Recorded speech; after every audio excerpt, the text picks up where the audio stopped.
Guns. When guns were first invented, they called them the great equalizer. Who were they good for? Who were they bad for? Well, this is one of these places where I have changed my perspective.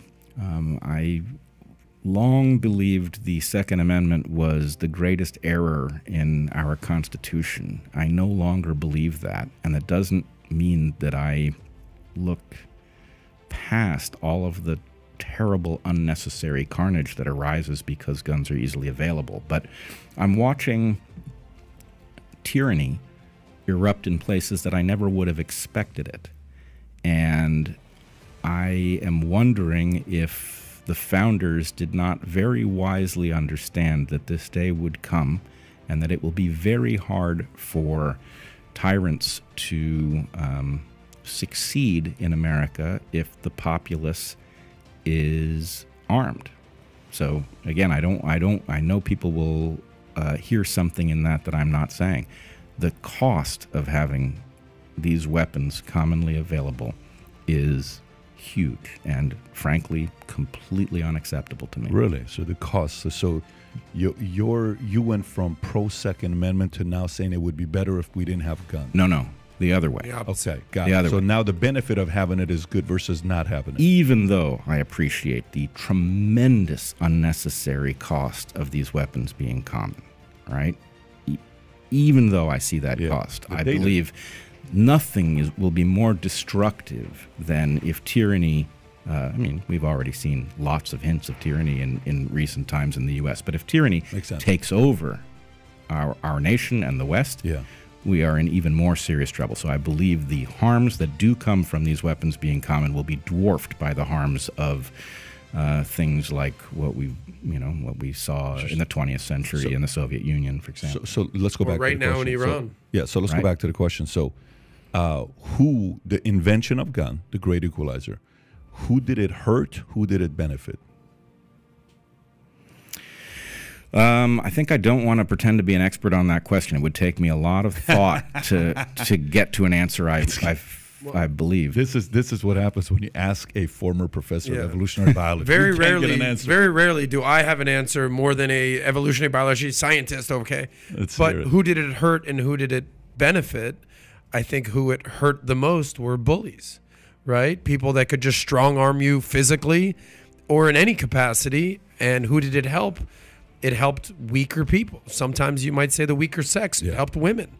I think at the end of the day, if there's two very strong people, a man and a woman, or a weaker man and a very strong man, and all of a sudden the weaker person has a gun, essentially that's the great equalizer. So I think it hurt bullies the most.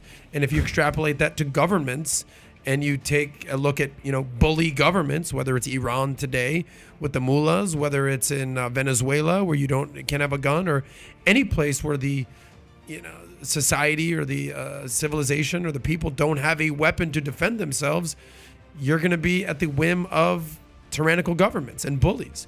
So to answer your question, I think it helped weaker people defend themselves. All right, but I want to push back slightly. No, I'm way smarter than you, and I have. Please tell me why I'm wrong. I believe your argument is correct as far as it goes, and the question is it correct in the end? Right? You can take that same argument and you could apply it to nuclear weapons, and you could say, actually, what we want to do is have every country be armed with nuclear weapons, because then big countries won't bully small countries.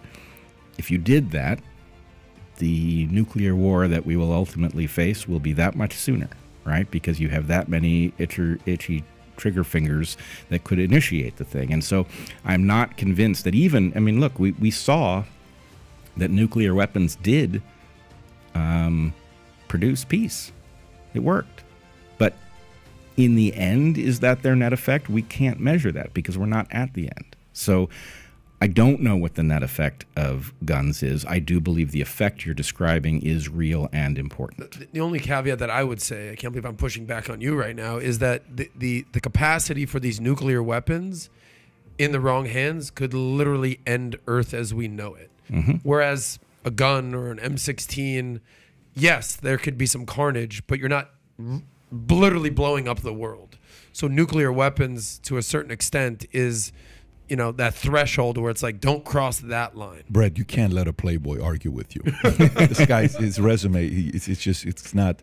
You're a former professor of evolutionary biology. He's a form of an evolutionary biology. There is biology there, but it's different kind of in the Miami nightlife scene. It's a different education. Let's go through that. So guns, specific guns, not nuclear. Guns benefited.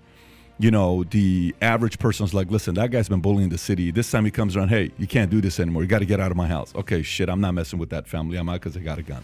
Fantastic, right? It's like when you got the sign in the backyard, beware.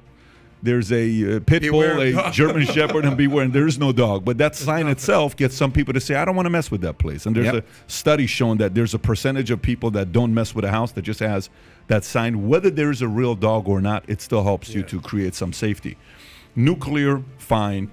Internet, a lot of people were worried about internet at the beginning. You have radio, you have TV, you have all this stuff, right? Who did YouTube scare? Who did Anchor or Spotify benefit and hurt? If we think about who YouTube and Spotify and these places hurt, it hurt mainstream media. It scared the crap out of the bullies that have been telling everybody one side of the story. Now you got to sit there and listen to the #1 podcast in the world, Joe Rogan, telling you a different way because he's got a guest that got you thinking. Now we're going out there doing research, going to Google, which at one point we were concerned.